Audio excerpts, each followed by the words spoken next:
Some of the people who lose the most money before retirement are not careless spenders. They max out their 401k. They read Morgan Housel. They avoid lifestyle inflation.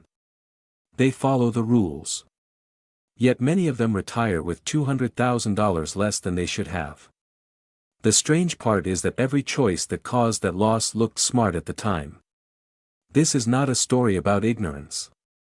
It is not about people making obvious mistakes. It is about a hidden trap that becomes more dangerous as you learn more about money. The more you optimize, the easier it is to miss. The people getting hurt by it are often the readers, the planners, and the savers who believe they are doing everything right. In this video, I will show you exactly why that happens. I'm Nick, and this video is not about budgeting mistakes. It is not about picking the wrong stocks. It is not about failing to save enough money. It is about something deeper. It is about how smart financial behavior can still lead to poor results when it operates inside a broken system. Think of it like a car. You spend years building the perfect engine. Every part is tuned. Everything runs smoothly. But the car has a cracked frame. The engine performs exactly as it should, yet the car still struggles to reach its destination. The problem is not the engine. The problem is the structure holding it. That is what happens to many people with money. By the end of this video, you will understand the crack in the frame. And once you see it, you will understand that this insight is not just interesting. It has a real dollar value attached to it. Section 1. A study from Vanguard found something surprising. Investor returns lag behind the returns of the funds they own by about 1.5% per year. The first reaction is usually simple: people must be choosing bad investments. But that was not the problem. The gap came from behavior. People moved money in and out at the wrong times. They reacted to fear. They reacted to excitement. They made decisions that felt smart in the moment but slowly reduced their long-term results. What makes this important is that it is not really an ignorance problem. Most of these investors knew the basics. Many had good portfolios. Many were trying to be careful. The problem was not a lack of information. The problem was a slow drift inside the system they were using. This drift often hits hardest among investors with portfolios between $150,000 and $400,000. These are not beginners. These are people who save regularly, read financial books, and pay attention to their money. They are doing many things right. But they are often doing the right things in the wrong sequence. That is where the ratchet begins. A ratchet moves in only one direction. Each click feels small. Each click seems correct. But over time, the position changes more than you realize. Financial optimization works the same way. You adjust your investments. You improve your savings rate. You reduce fees. You rebalance your portfolio. Each choice looks smart on its own. Each choice can even be supported by good advice. The problem is that you start looking at decisions one by one instead of looking at the system those decisions create together. And the more effort you put into optimizing each part, the harder it becomes to step back and see the whole picture. That is the hidden danger. Every correct move feels like progress. Every improvement feels like proof that the plan is working. Yet sometimes all those smart decisions are quietly locking you into a path that produces less than you think. The ratchet does not fail because the decisions are wrong. It works because they seem right. Section 2. Meet Marcus. Marcus is 34 years old and earns $118,000 a year as a senior financial analyst. If you ask most people what financial success looks like, Marcus would be close to the picture they would describe. He reads every major personal finance book. He understands investing. He maxes out his Roth IRA. His portfolio is simple and disciplined. At 34, he has already invested $180,000. Most important, Marcus has one habit many investors struggle with. He rebalances his portfolio every quarter without emotion. When markets rise, he follows the plan. When markets fall, he follows the plan. He does not panic. He does not chase trends. He does what he is supposed to do. Then something good happens. Marcus gets promoted. His income rises. His career is moving forward. Naturally, he decides to move into a better neighborhood closer to work. The numbers support it. The rent is higher, but the new salary covers it comfortably. Nothing about the decision looks reckless. Then a few other changes follow. He upgrades his car lease. Not to something flashy. Just something newer and more comfortable. He joins a co-working space that many of his colleagues use. It helps him network and stay connected. He increases his restaurant budget slightly. He worked hard for the promotion and wants to enjoy life a little more. Again, every decision makes sense. Marcus never stops investing. He never touches his portfolio. He never runs up credit card debt. From the outside, it looks like everything is still working perfectly. But something important has changed. His lifestyle floor has moved upward. Not dramatically. Not overnight. Just one step. The problem is that lifestyle floors rarely move back down. Once a higher monthly cost becomes normal, it stops feeling like a choice. It starts feeling like a requirement. And that is where the trap begins. Because Marcus believes he is making separate decisions. In reality, he is building a new system. A system that quietly demands more money every month, every year, and eventually every decade. And that cost is still invisible. Section 3. What happened to Marcus is not unusual. In fact, it is so common that researchers have spent years studying it. The formal name is hedonic adaptation asymmetry. It is closely linked to the work of economists and psychologists who studied how people react to gains and losses. Their research found something important about human behavior. People adjust to improvements very quickly. But they do not adjust to reductions the same way. When life gets better, the new level soon feels normal. What once felt like a luxury becomes expected. What once felt special becomes ordinary. Then something strange happens. If that comfort level is taken away, people do not experience it as returning to where they started. They experience it as a loss. That difference is what creates the trap. Think about Marcus. The larger apartment was not a splurge anymore. It became normal. The newer car was not an upgrade anymore. It became standard. The co-working membership was not an extra expense anymore. It became part of his routine. Each change moved from being a choice to being a requirement. Without realizing it, Marcus created a new psychological floor. And once that floor was in place, everything above it changed. Before the promotion, extra money felt available. After the promotion, much of that same money felt committed. Nothing dramatic happened. Marcus still saved. Marcus still invested. Marcus still followed the same financial rules. From the outside, his behavior looked almost identical. But underneath, the math had changed. The money that once flowed easily into investments was now helping support a higher lifestyle floor.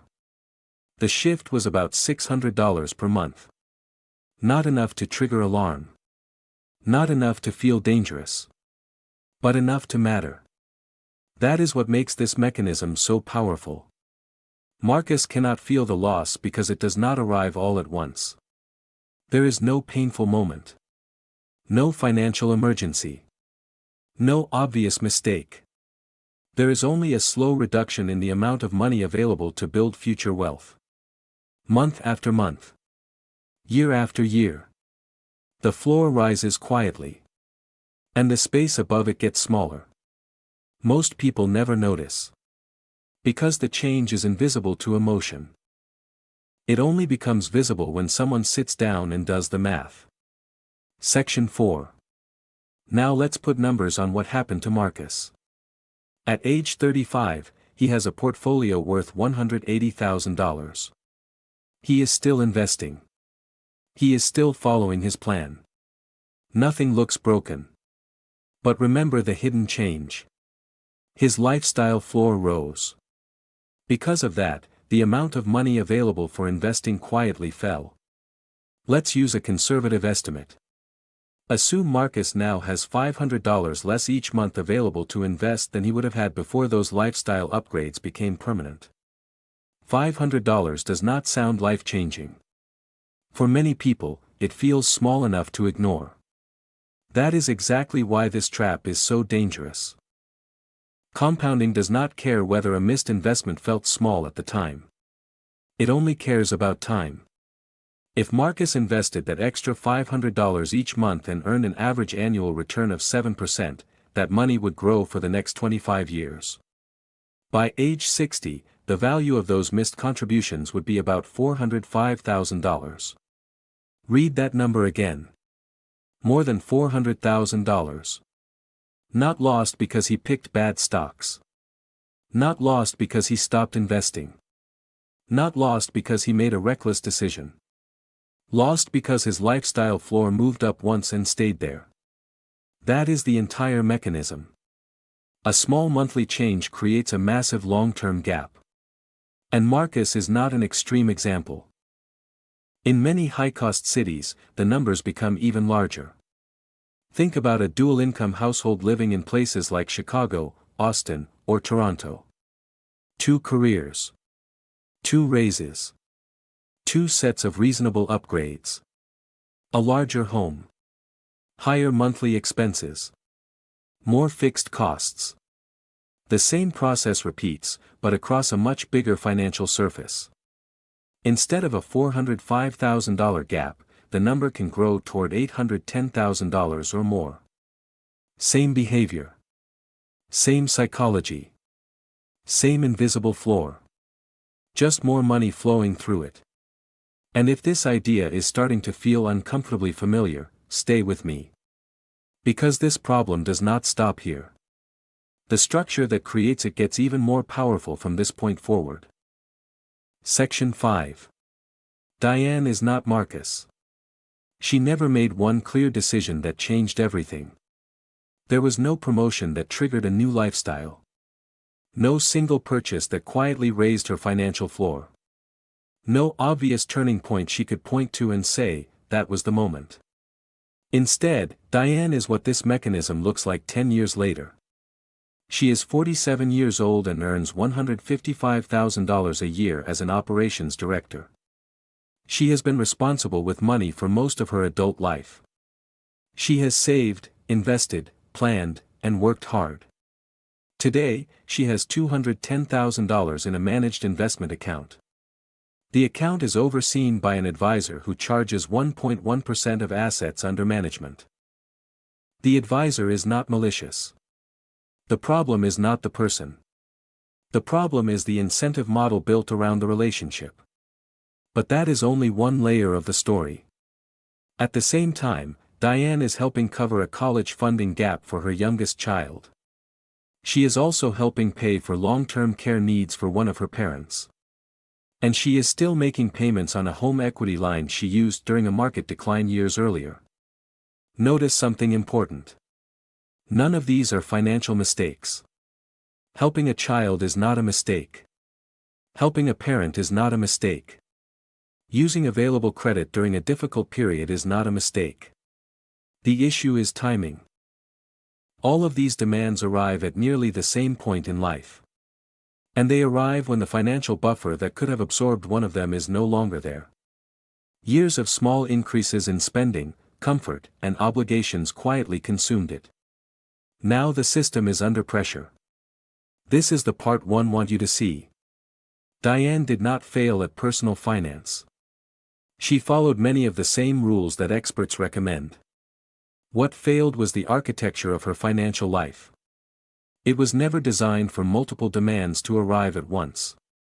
That is a different problem than bad spending. And because it is a different problem, it requires a different fix. Section 6. Now let's compare Marcus to someone else. Meet David. At first, their stories look almost identical. Both men are 52 years old. Both spent most of their 40s earning between $110,000 and $140,000 a year. Both lived in the same metro area. Both invested in low-cost index funds. Both believed in long-term investing. Neither was a stock-picking genius.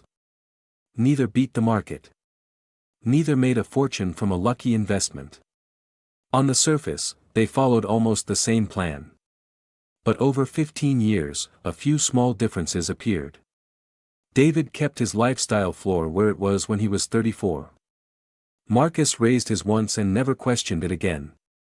David drove the same car for 9 years. Marcus upgraded twice through reasonable lease agreements. Nothing extravagant. Nothing irresponsible. Just newer cars arriving at regular intervals. David's family vacation budget stayed mostly the same. Marcus increased his vacation spending as his income grew. Again, not dramatically. Just enough to match his new level of comfort. And then there was one final difference. Every year, David reviewed his investable surplus. He asked a simple question. How much money is still available to build future wealth? Marcus tracked his portfolio closely. He watched performance. He followed market news. But he never measured the floor underneath his lifestyle. He tracked the investments. David tracked the system. 15 years later, the results are impossible to ignore. David has about $740,000 in investable assets. Marcus has about $510,000. The difference is $230,000. Same income. Same city. Same market. Same decade. Yet a gap of nearly $250,000 separates them. Not because David found better investments. Not because Marcus made obvious mistakes. The gap came from a lifestyle floor that was never re-examined. And the most important difference is not the money itself. It is what the money allows. David can choose. He can accept a consulting role that pays less. He can move to a new city. He can retire earlier if he wants. Marcus still needs his current income. That freedom to choose is the real return. The extra money is simply the tool that creates it. Section 7. Let's go back to the car metaphor. You spent years building a better engine. You learned about investing. You saved more money. You reduced mistakes. You optimized your financial habits. The engine became stronger. But the frame underneath it remained cracked. And here is the uncomfortable part. That cracked frame was not hidden by accident. Many parts of modern life are built in ways that make the rising lifestyle floor feel normal. Think about how often you are encouraged to upgrade. A better subscription package. A larger home. A premium version of a service you already use. A slightly more expensive experience that promises a slightly better life. Each offer looks small on its own. Each one feels reasonable. And that is exactly why they work. This is not a conspiracy. No group of people is secretly meeting to design your financial future. It is something much simpler. It is design. The system benefits when your lifestyle floor rises. The higher the floor goes, the more things you need to manage. The more things you manage, the more services you often need. The more services you use, the more fees, payments, and commitments enter your life. And once those commitments become normal, removing them feels painful. That feeling is important. Most people think the discomfort means they are making a mistake. They think reducing expenses means they are losing something. They think going back feels like failure.